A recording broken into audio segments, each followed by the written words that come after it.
हाँ, यहाँ सामान्य रूप से गुरु का वो कहा कि गु अंधकारश्च रुकारस्तस्य रोधक। गु अंधकार है और रुकार उस अंधकार को दूर करने वाला है। तो ये हमारी जो ट्रेडिशन है जिसमें ये कहा है कि जो हमें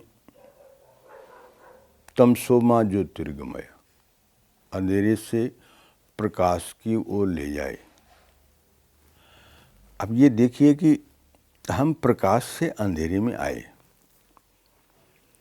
अगर हम प्रकाश से न आए होते तो कोई भी हमें प्रकाश में ले जा नहीं सकता था। क्यों आए प्रकाश से, इसलिए प्रकाश में जा सकते हैं। जहाँ से आए वहीं जाएंगे।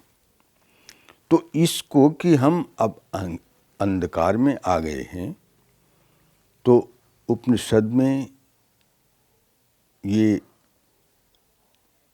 संवाद है, ऐसे डायलॉग हैं और ज़्यादातर वो परंपरा वहाँ ज़्यादा विकसित है।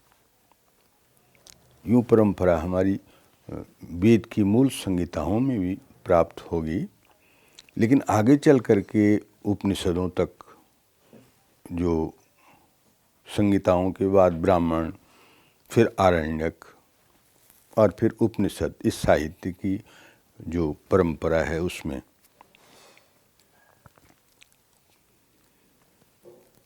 ये शिक्षा में भी हमारी जो परंपरा है, जैसे आजकल हमारे पास जो पाठ्य विधि है उस पर हमारी शिक्षा केंद्रित है। उसको हम कहीं जो करिकुलम है, जो सिलेबस है, उस पर सेंट्रिक है। हम एक सिलेबस बनाते हैं, एक पाठ्यक्रम बनाते हैं और उसको चलाने के लिए हमें शिक्षक की ज़रूरत होती है।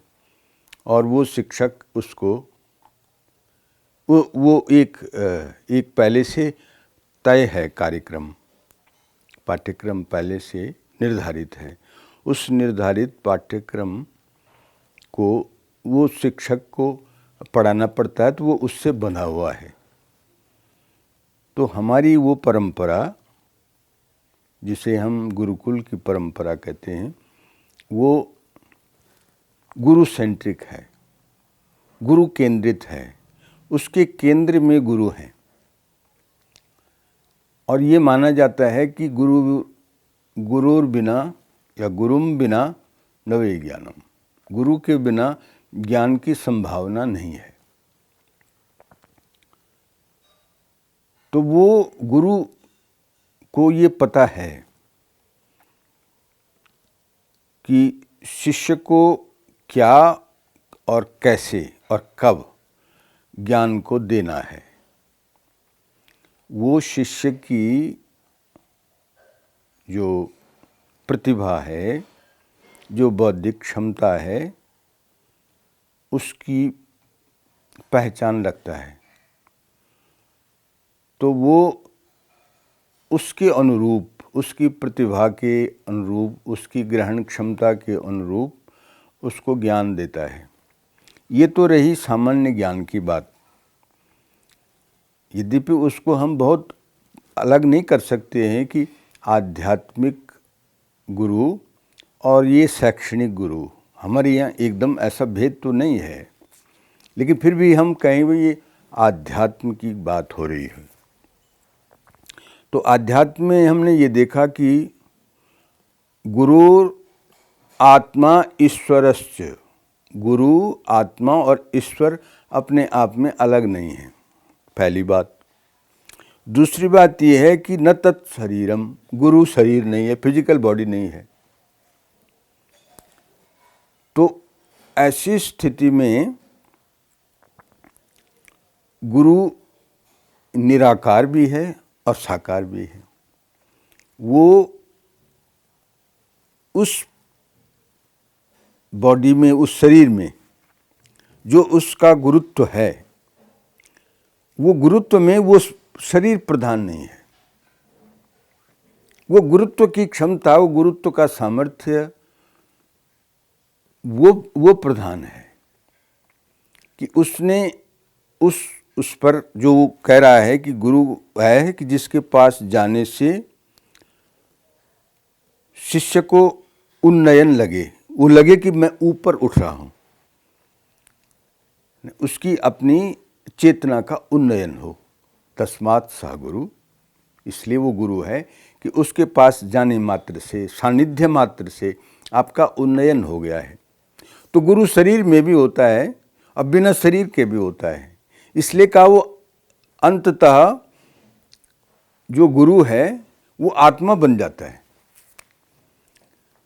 कोई भी आत्मा से इतर जो भी है, आत्मा से अलग, वो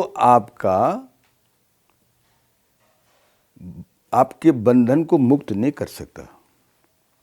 वो आपके आत्मा का अंग बन करके ही आपकी मुक्ति करेगा, क्योंकि अंततः आपकी आत्मा से ही आपने मुक्त होना है। आध्यात्मिक दृष्टि से ये बात कही मैंने। इसलिए ये कहते हैं कि वो अपने आप में ईश्वर भी है और वो आत्मा भी है।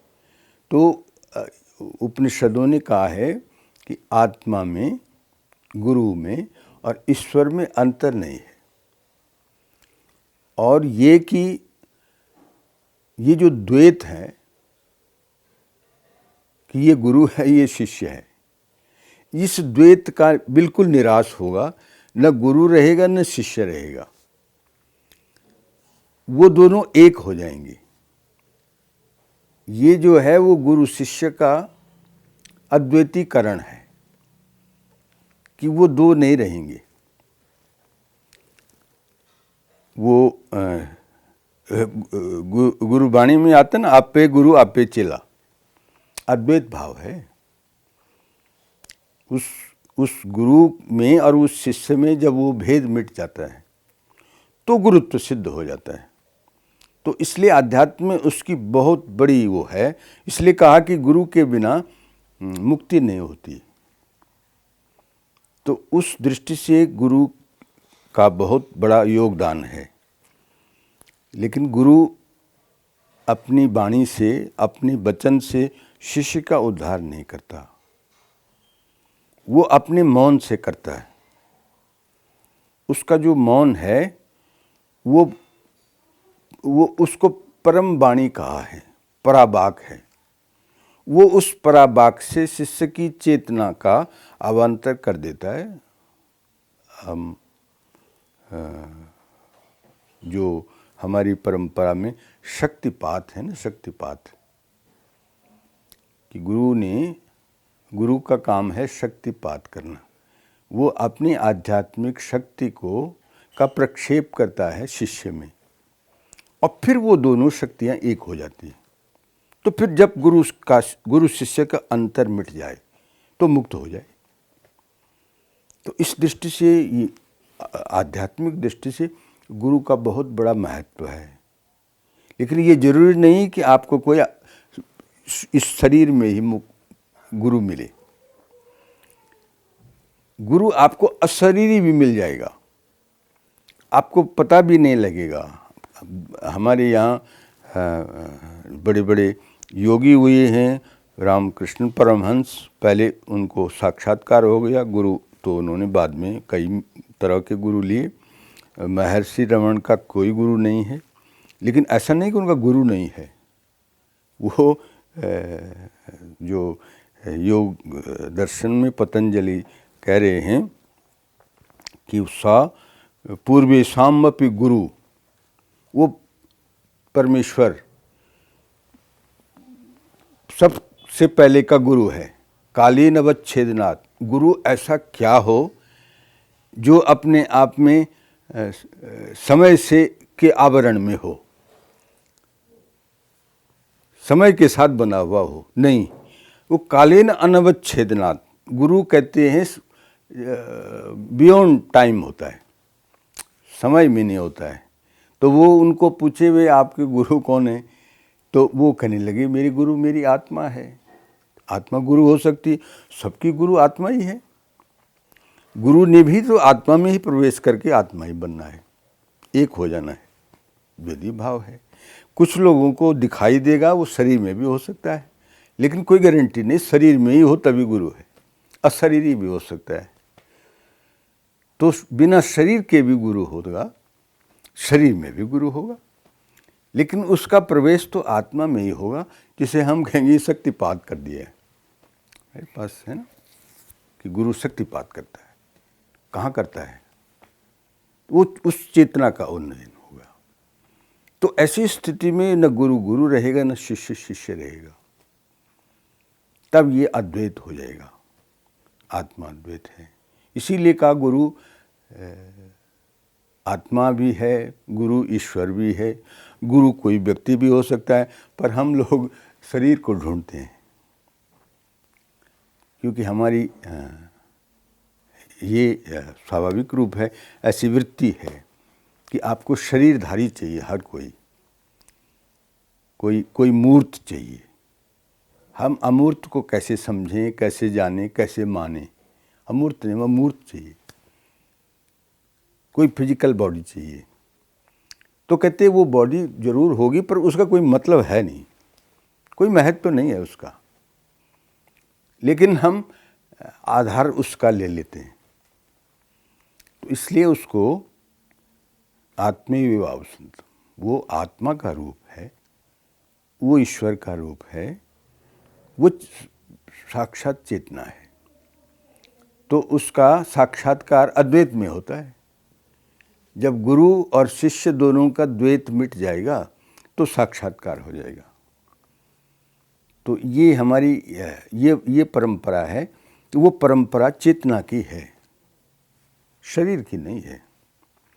आपको किसी भी शरीर में कोई वो होगा, पर वो महत्व शरीर का नहीं है। लेकिन हमें तो शरीर चाहिए ही चाहिए। हम बिना शरीर के समझ नहीं सकते। अगर जिसकी चेतना इतनी उन्नयन कर चुकी है तो उसको ज़रूरत नहीं है शरीरधारी गुरु की। वो बिना शरीर के भी गुरु पा लेता है, धारण करता है। बात एक ही है कि हमें शरीर वाला भी मिलेगा तो भी हम शरीर तो एक माध्यम हमें देखने के लिए चाहिए, पर गुरु तो उससे ऊपर है। तो इसलिए वो न शरीर में है न समय में है, जो शरीर और समय से ऊपर है, तो वो गुरु है।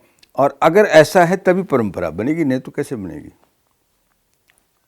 हमारी परंपरा बनेगी तभी अगर वो देश से काल से अवच्छिन्न होगी, उससे घिरी रहेगी, उस पर लिपटी रहेगी, तो परंपरा नहीं होगी। फिर वो परंपरा तो निरंतरता का नाम है, तो वो कहीं रुकती नहीं है। वो अंदर से बनती है, बाहर से नहीं बनती है। हाँ, ये है कि हमें बाहर से दिखती है और चाहिए बाहर से। तो अब मैं किसी गुरु को ढूंढूं तो ये संभव नहीं है। संभव तो ये है कि गुरु मुझे ढूंढ रहा है, उसको कहाँ मिल जाऊं? शिष्य नहीं ढूंढता गुरु को, शिष्य ढूंढेगा, गुरु नहीं मिलेगा। गुरु ढूंढेगा शिष्य को। इसका नाम है परंपरा। उसने अपनी परंपरा को तो ढूंढना है ना, आगे कैसे बढ़ेगा? ये उसकी जिम्मेवारी है, इसकी थोड़ी नहीं। शिष्य की जिम्मेवारी नहीं है, गुरु की जिम्मेवारी है। शिष्य कहाँ है, कैसे है, गुरु उसको ढूंढ लेगा और दोनों का अब बिल्कुल अवाक सम्मेलन हो जाएगा, कोई पता ही नहीं लगेगा, कुछ नहीं। तो इसलिए ऐसा नहीं है कि मैं चाहूँ गुरु ढूंढूँ और ढूंढने चले जाऊँ। कहाँ मिलेगा गुरु? जो गुरु मुझे ढूंढ रहा होगा तो उसको अपनी परंपरा चलानी है, उसकी जिम्मेवारी है, उसका दायित्व है कि वो कैसे चलाता है, किसका वर्ण करता है, वो चलेगा। उसके शक्तिपात का अधिकारी हर कोई हो नहीं सकता। उसको ही पता है कौन हो सकता है, ये अधिकार उसके पास है, ये समझ उसकी है, हमें कहाँ समझ है। तो ये इस तरह की हमारी जो ट्रेडिशन है, ट्रेडिशन इसीलिए है कि उसका अंतरंग सूत्र है, बाहर नहीं है। लेकिन बाहर हमको लगता है, दिखता है, वो भी अपने आप में ठीक है, लेकिन वो अल्टीमेट नहीं है, अंतिम नहीं है। वो हमारे उसके लिए बराबर चलता रहता है। तो हमारी जो ट्रेडिशन है, जो परंपरा है, वो भौतिक नहीं है, आध्यात्मिक है। और उसके सूत्र जो है वो अपने आप में निराकार है। हम उसको साकार रूप में जो देखते हैं प्रतीक है, क्योंकि हमें आकार देखने की वृत्ति है और हम आकार को ही समझ सकते हैं, तो वो उस दृष्टि से उसमें हो जाता है। ये हमारी गुरु शिष्य परंपरा है।